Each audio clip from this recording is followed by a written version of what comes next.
Hey, my name is Frank Guest, and what I'm going to do right now is I'm going to teach you guys how I refinish the hardwood floors in my house. And I've looked at a lot of videos online. Everyone seems to do it pretty similar. I'm going to show you guys how I do it. So come on inside.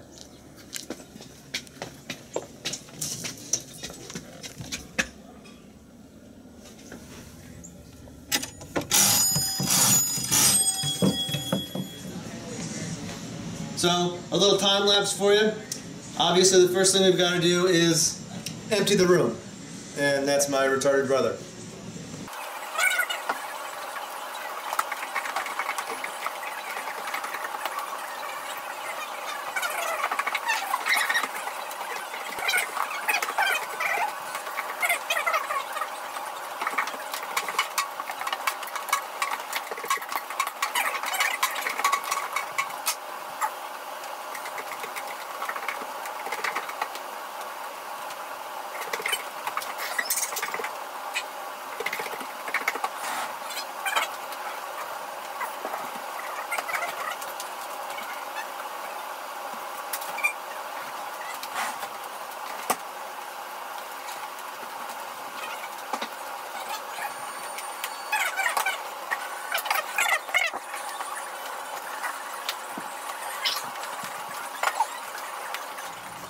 So here are some tools of the trade. This is what I'm going to use to fill the gaps in between the boards. I'm going to spread it with this flexible grout spreader, and then I'm going to use this Minwax wood finish. It's a red mahogany color. We're going to do 2 coats, and then I've got this water-based polyurethane for floors, and again we're going to do 2 coats with that. And then we just got back from Home Depot, and we got this giant floor sander here. We got a whole assortment of sandpaper for it, and we also got this edger right here. And I got a bunch of sandpaper for it. Great thing with Home Depot, you know, you can buy way too much stuff and they will take anything back. I think they'll take half-used sandpaper back. So hopefully most of the dust will go in this bag. This one has a bag as well, but if not, well, I've got masks and gloves and plastic taping. Yeah, exactly. Hopefully we don't scare the dogs too much. Before you plug it in, make sure it's turned off. Alright, this is the belt sander that we got from Home Depot. I have a 36 grit sandpaper on here, which is pretty rough, but that seems like if you can see that there's a lot of divots, there's a lot of scrapes, there's the hardwood floors are in pretty bad shape. So the way you work this is pretty simple.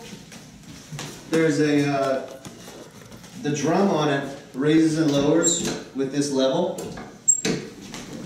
You never want, when the drum is down, to have it held still, because you'll sand right down into your basement. So you want to start pushing it forward, and then lower the drum, and then go all the way so you get almost to the end, and then lift the drum while you're still moving, and then stop.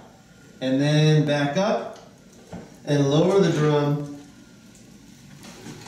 until you get about halfway across the room, and then lift the drum back up while you're still moving, and then stop. And you always want to sand in the direction of the grain, the direction of the board. So the boards go this way, so I'm going to sand this way. I'm not going to sand against the boards. So let's give it a go. You want to be careful and not run over the electrical cord. So let's give this a go. Let's see what happens.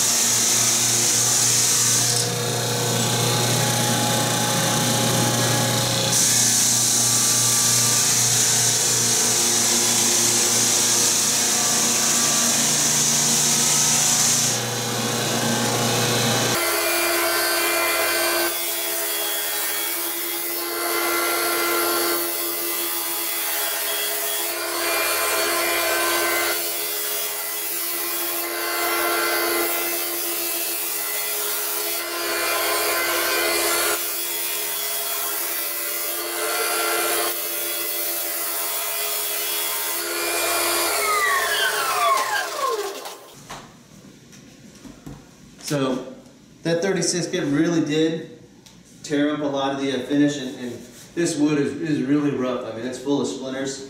I got a lot of pits here. The person that had this house before had a desk here, and they had one of those plastic things with the little teeth on it that are supposed to dig into the carpet so it doesn't slide around. I'm gonna try to sand a little bit more on this and try to get most of these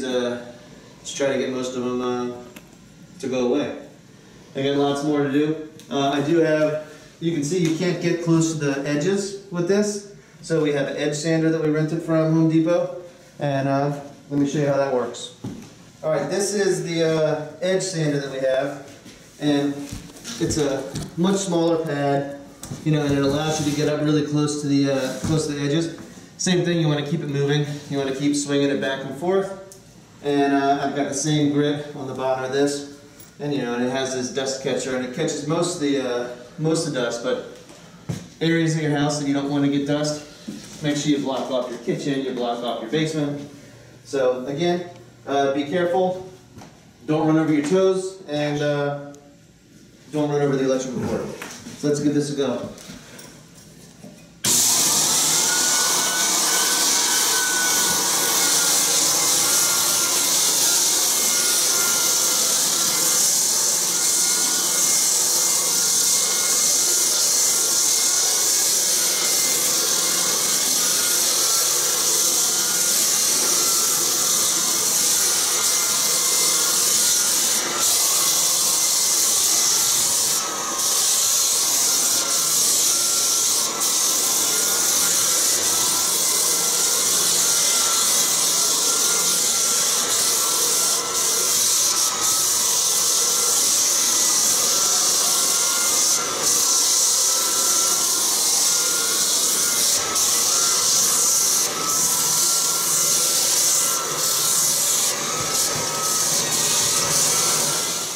So it actually seemed like this pulled out more of the finish than the belt sander did.